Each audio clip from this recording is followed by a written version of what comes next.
I would say that your yes to one another in a few moments is a yes to life. You're saying in a very public way today that life is generally not worth living unless it is shared.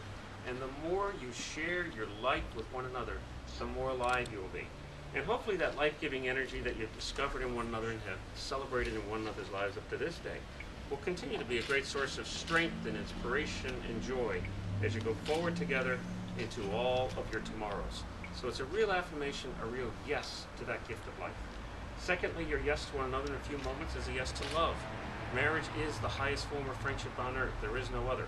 And you're committing yourself to the reality of what that means, as we said in the introductory remarks, in the hopes and disappointments, in the successes and the failures, and the joys and the sorrow, and the pleasure and pain, and the laughter and tears of everyday life. You're saying in a public way tonight that you wish to share that journey come what may. Hopefully your happiness together will be as deep as the ocean, and your troubles and difficulties in life as light as the foam that rolls up on the seashore every day. However, I always tell couples that when those little ripples come along, they're going to come along because we're all human beings. It's important to remember the 9 most important words that every married couple need to remember and integrate into their lives every day. And they are, I am sorry, I love you, I forgive you. Very simple words, and yet those words are the glue that will hold your relationship together as you go forward together in time. So it's a real affirmation, a real yes to that gift of love. I'm going to write those down. He knows them already. And thirdly and lastly, your yes to one another is a yes to the Spirit of the loving God, Creator God of the universe, who wants the best for you, who cares about you immensely, and called you both together and blessed your relationship and will continue to bless you as you go forward together. And it's important to note that the Lord God is conscious of all that you do and all the good you do and all the growth that you bring into one another's lives. And even that one, whether it's tangible or not, whether we even realize it, will hopefully be a source of great life and great sustenance and happiness as you go forward together as you all your tomorrows. So without further ado, let us continue with the declaration of intent. In this sacred and joyful moment, we call upon the highest in you, Karen and Victor, the divine inner presence that brought you to love and has chosen for you the commitment of marriage. For you, we ask every blessing of this moment, a confirmation of the wisdom of your choice, great happiness on the path that is set before you, kindness and care and discretion as you walk on that path, strength to live out your purpose, grace and peace through each step of your journey, and beloved friends and family to support you on that journey. And so in their presence this evening, I ask you to state your intentions. Karen, will you have Victor to be your husband, to live together in the covenant of marriage, will you love him, comfort him, honor, and help him in sickness and health? And Victor, will you have Karen to be your wife, to live together in the covenant of marriage, will you love her, comfort her, honor, and help her in sickness and health? Okay. Karen, will you promise to guide, nurture, and love Allison with unfaltering devotion? Will you care for her as your own from this day forward? Mm-hmm. And Victor, will you promise to guide, nurture, and love Matthew with unfaltering devotion? Will you care for him as your own from this day forward? I will. Okay. Karen and Victor, will you share the joys and responsibilities of Allison and Matthew with each other?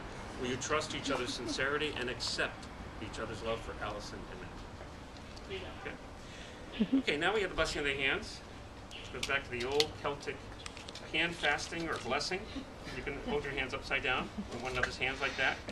Sorry, I have a handkerchief. That's all right. Karen and Victor, these are the hands of your best friend, young and strong and full of love for you, that you're holding on your wedding day as you promise to love each other today, tomorrow, and forever. These are the hands that will work alongside yours as together you build your future. These are the hands that will passionately love you and cherish you through the years, and with the slightest touch will comfort you like no other. These are the hands that will hold you when fear or grief fills your mind. These are the hands that will countless times wipe the tears from your eyes, tears of sorrow and tears of great joy. These are the hands that will tenderly hold your children. These are the hands that will help you to hold your family as one. These are the hands that will give you strength when you need it. And lastly, these are the hands that even when wrinkled in age will still be reaching for yours. Not yet. Still giving you the same unspoken tenderness with just a touch. I now invite Karen and Victor to exchange their wedding vows. Okay. Victor, you want to go first? Are we doing our words? Okay. Sure. And we were just dating. for a few months, took a business trip to Italy. The same weekend that Matt went to college. It was the very first weekend. You took him away. I happened to call you that evening after you returned home late at night. You were probably home for less than an hour, all by yourself. The house was empty. In less than a minute, you began to cry. And there was nothing I could do.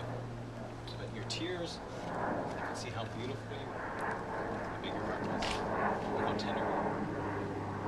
Your love and tears might have been obvious as your son, but in the past 3 years, I've been lucky enough to learn and enjoy the fact that's who you are. That's truly how beautiful you are. On that trip, I brought back 3 little gifts to represent past, present, and future. Not really knowing where we would be, what our future would be. That was 3 years ago. So today, here we are, and I'd like to give you 3 more gifts of our past, present, and future to represent my vows. It's a faux palm, give me more flowers.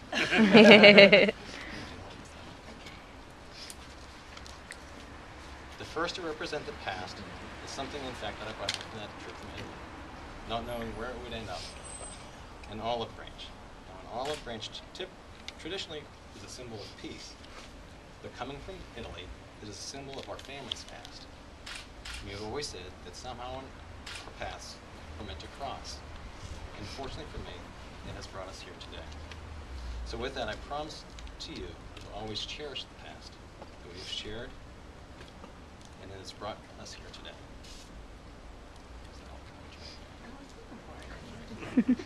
As a gift of the present, I give you a red rose.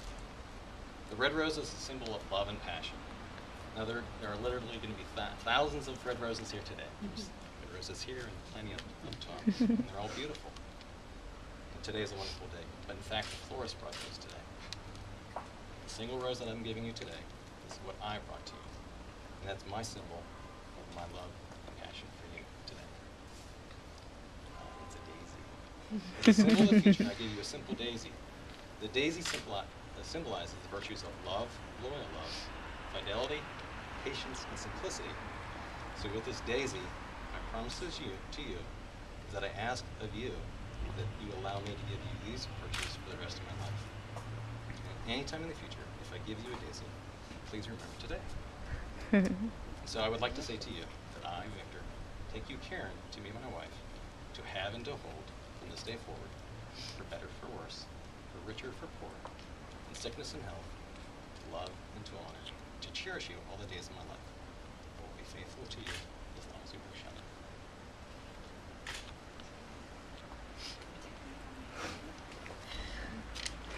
Yours? I have to borrow, Okay. not the whole thing, Last just page. the last one.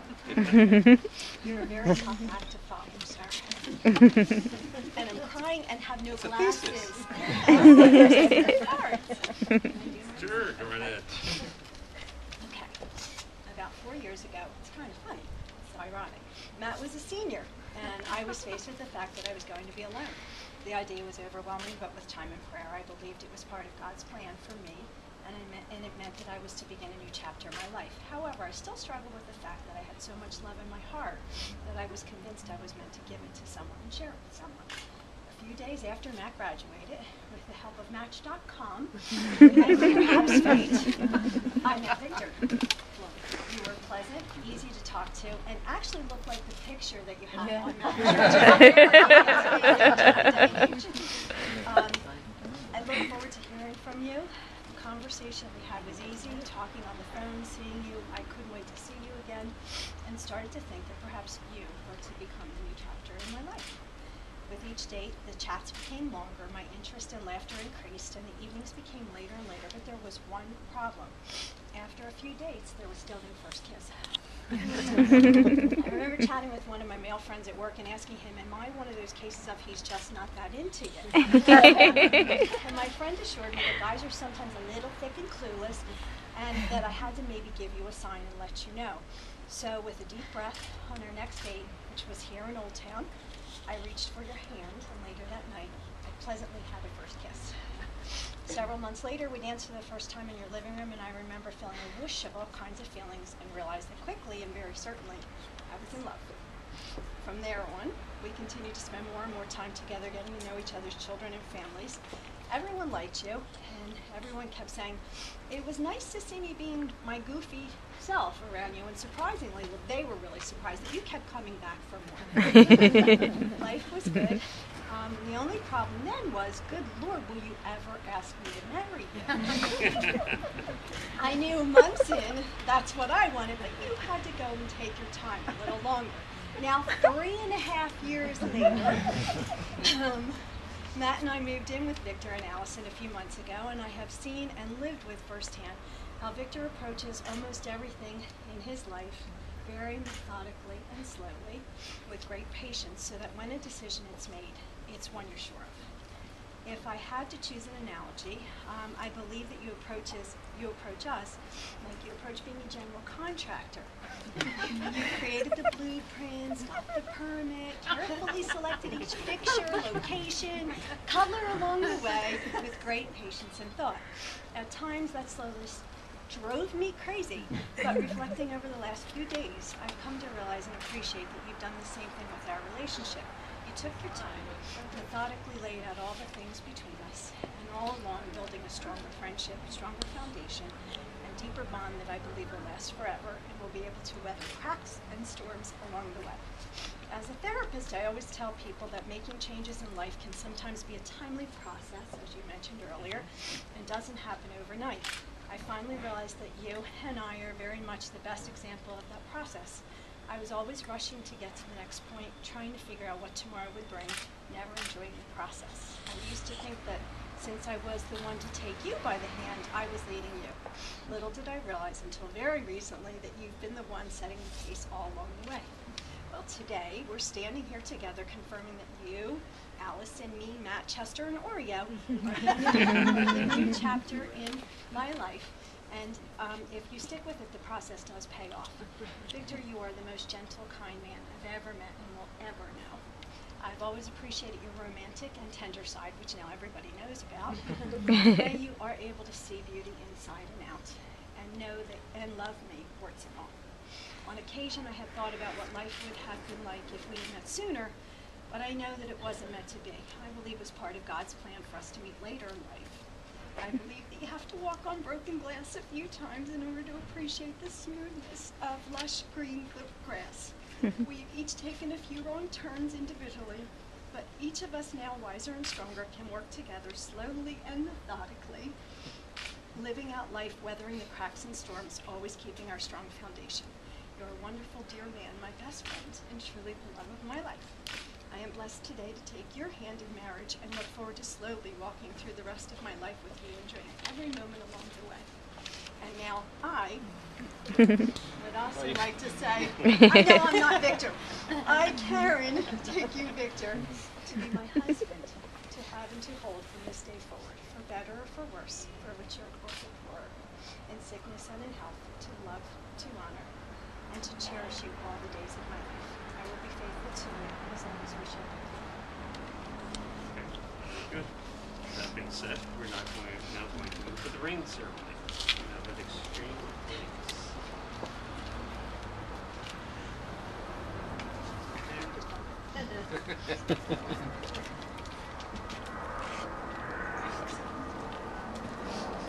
Okay. These are the rings that Karen and Victor will wear for the rest of their lives that will symbolize the love and care they have for each other. Let us take a few moments to send our thoughts, our prayers, and our love to them, so that as Victor and Karen wear these rings through time, they will carry our love with them. Let us bless these rings. Lord God, these wedding rings are seamless, like the round of years in your sight, like the love that Karen and Victor feel and have for each other, and you have for them. May that love and care deepen and broaden through the years, and may these rings always remind them of their commitment to one another and to you.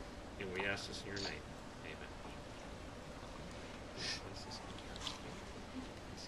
Karen, Karen, I give you this ring I give you this ring as a sign as a sign of my love of my love. and faithfulness.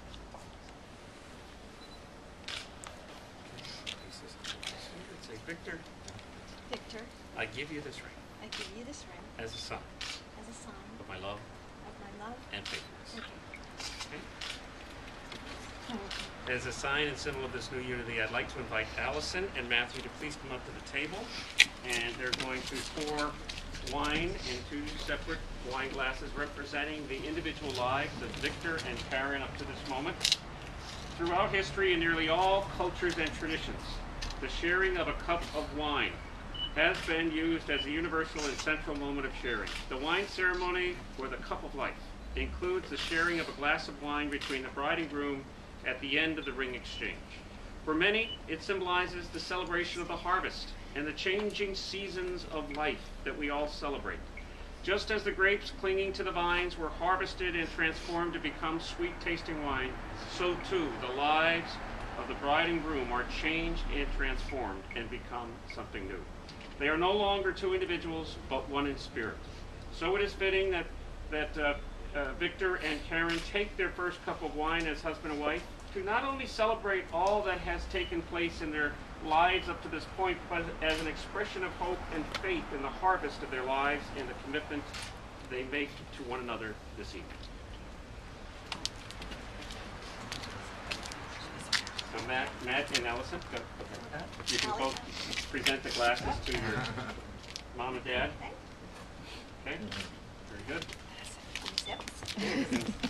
Share the wine.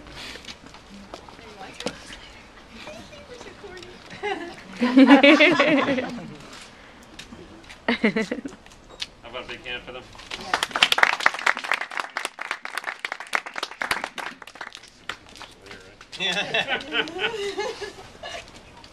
All right. Now we have the prayer of the couple. You're going to repeat after me. God our Father, we feel you brought us together in the beginning. Help our love grow. And at this moment, are with us in a special way. We ask that you stay by our side in the days ahead. Protect us from anything which might harm our marriage. Give us courage when burdens come our way. Teach us to forgive one another when we fail. Finally, in the years to come, may we love each other more dearly and cherish each other more deeply, as we do at this very moment. May you grant these wishes, which we offer through your Son, Jesus Christ, our Lord and Savior. Karen and Victor, be merciful, kind, and forgiving toward each other. Whatever sacrifices you have to make to preserve this common life, always make them generously. Be genuine partners in everything you do. Share your thoughts and feelings. Communicate your needs and desires. The paradox of marriage, however, is that you will only grow personally as you become more generous and loving to your spouse. Yes, a good marriage requires love, commitment, discipline, patience, and the courage to grow and change. Marriage is hard work. But if you work at it, this love relationship, with God's help, will allow you to realize your spiritual potential as human beings to become complete and loving people capable of nurturing and loving others. May the love in your hearts and the greatness of life's possibilities give you joy, and may the assurances of all your family and friends' good wishes this day and always give you peace and strength for your journey. Please rise for a nuptial blessing. Victor and Karen, may our all-loving God unite your hearts in never-ending bond of pure love. May the peace of Jesus Christ live always in your hearts and in your home. May you have true friends to stand by you both in joy and in sorrow. May you be ready and willing to help